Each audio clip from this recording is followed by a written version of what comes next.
Hi, you're here with Heather Flournoy, CyberMarm. You can find out more about me on cybermarm.com and on Facebook at cybermarm and Instagram at cyber.marm.ny. So we are going to have a little talk about Zoom security. Zoom's been in the news most days last week and over the weekend. There's schools canceling Zoom accounts. There's a lot of complexities. I've been helping a lot of small businesses and families set up for using Zoom, including my own. And the reason that I do that and that I've been recommending Zoom is because the interface for the user is pretty seamless, pretty easy compared to many others. For instance, if you're using FaceTime, that's complicated if you don't have an Apple device. If you want to use Google Hangouts, that's complicated if you don't have a Google account. There are some quite expensive options. Zoom's a reasonable option, and their free account's pretty decent. But there are some privacy and security issues. The security issues have recently been exposed. And I did a recording last week. Please go to the Facebook page and take a look if you use a Windows computer on how to fix one of the vulnerabilities. That's pretty important, so do that first. And if you're the admin, and guess what, if you're even using a free account and you're inviting your family members to a family happy hour or a family reunion, whatever it is you're doing on Zoom right now, I've been hearing about weddings, I've been hearing about funerals, unfortunately, done over Zoom. There's churches, there's schools, there's families, there's small businesses, there's all kinds of people using Zoom. And therefore, it's a major target for hackers. Now, I want you to know how to secure your Zoom meetings. It might require a few extra steps for you and for your participants. They might have to start entering a password, and you might get a few groans. And I do recommend that you schedule your Zoom meetings instead of just doing them on the fly, but it's going to be safer for everyone. I also recommend that you start letting people know that there are a bunch of things that they can do to protect their security and take care of their digital hygiene. Have them sign up if they're older to the Facebook page for CyberMarm. I particularly am focused on helping people that are sort of lost in the digital divide that's ever increasing as there's newer and newer technology out there, newfangled technology. And even some of us, you see my gray hair, so it gets harder as we get older. But even younger people, they're not aware of privacy and security issues. So depending on the type of device you use and the type of account you use, let's just stick with securing Zoom. So I'm gonna share my screen here.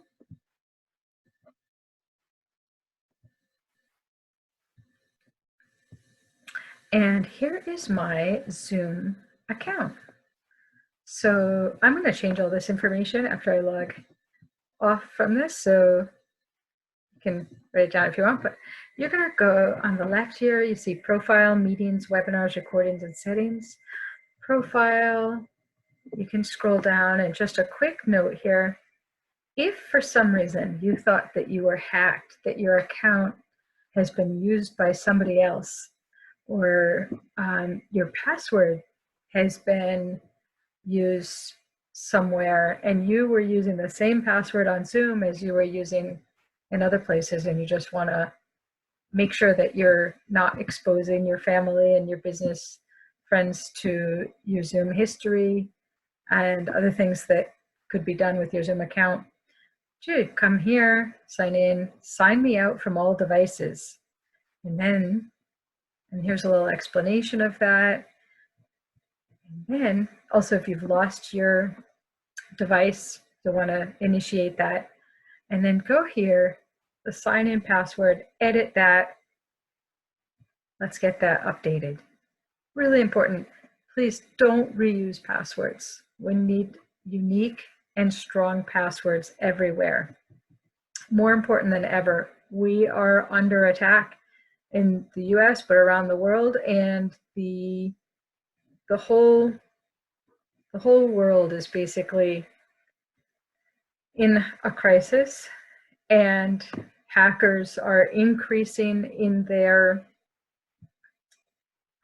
proficiency at hacking and extorting money. So let's go over a few settings really quickly, not too hard.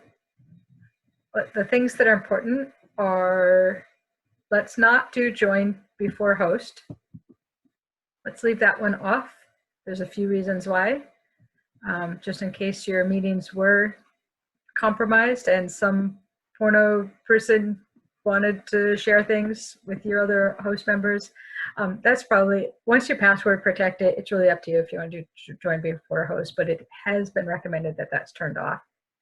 We do want to, down here, these next three: require passwords when scheduling new meetings, require passwords for instant meetings, require password for personal meeting IDs. Here's where you change the password if you had to edit it. I'm going to go in and change this after this meeting, so don't bother writing it down. You can change it to your favorite 6 numbers. People to set up 2-factor authentication on their email, sign out of devices, start practicing digital hygiene, follow CyberMarm for a lot of tips on how to do that if you'd like. Have them post messages and I'll answer them directly. Sign them up for sessions with me. I do remote sessions. Good time to support small and trusted local business people. Turn this on, require password for participants joining by phone. Let's skip through to prevent participants from saving chat. You may want to do that.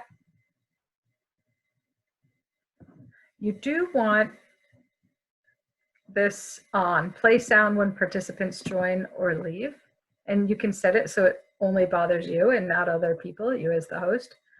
That is, just lets you know if somebody's joined a meeting you didn't expect them to. Turn off file transfer.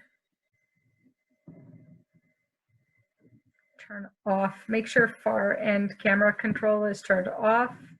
Virtual background, that's real fun, but that's not a security setting. Let's identify guest participants. And waiting room is now turned on by Zoom. And that means that you have to, as the host, you're going to have to start admitting each participant individually. It comes up automatically on your screen when you're ready to start the meeting.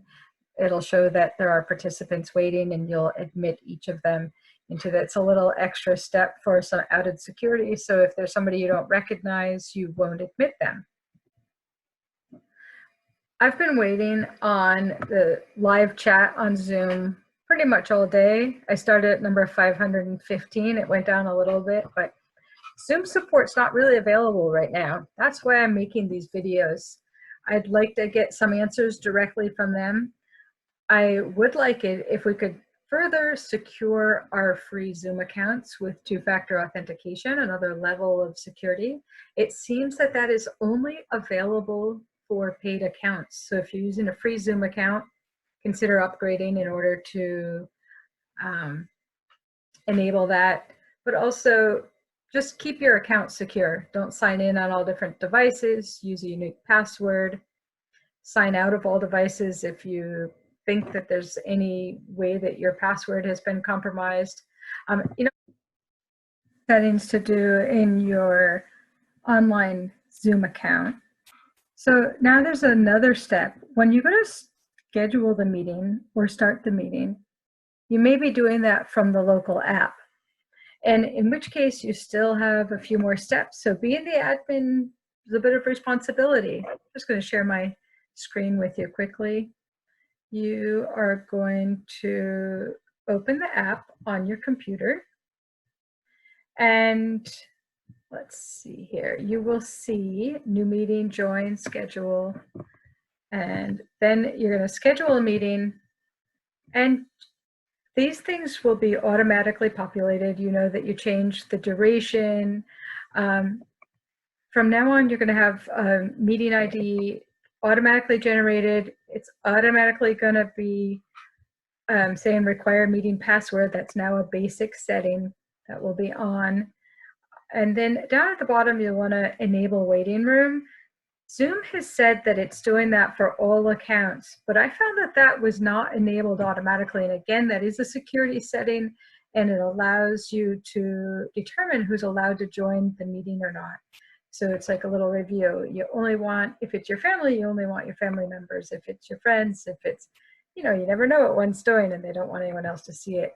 Again, this is in the app. When you go to start the meeting, it's much simpler than in the overall administration of the account, those settings, but you still have to check off enable waiting room as of today, April 6th.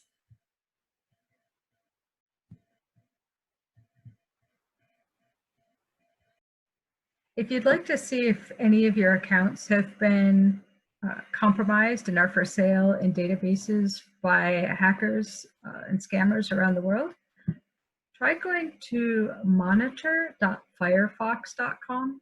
I highly recommend the Firefox browser, but even if you don't have it, you can open monitor.firefox.com and type in an email address here, and it'll tell you about breaches that it is that your email is available through. So check that. Really useful information.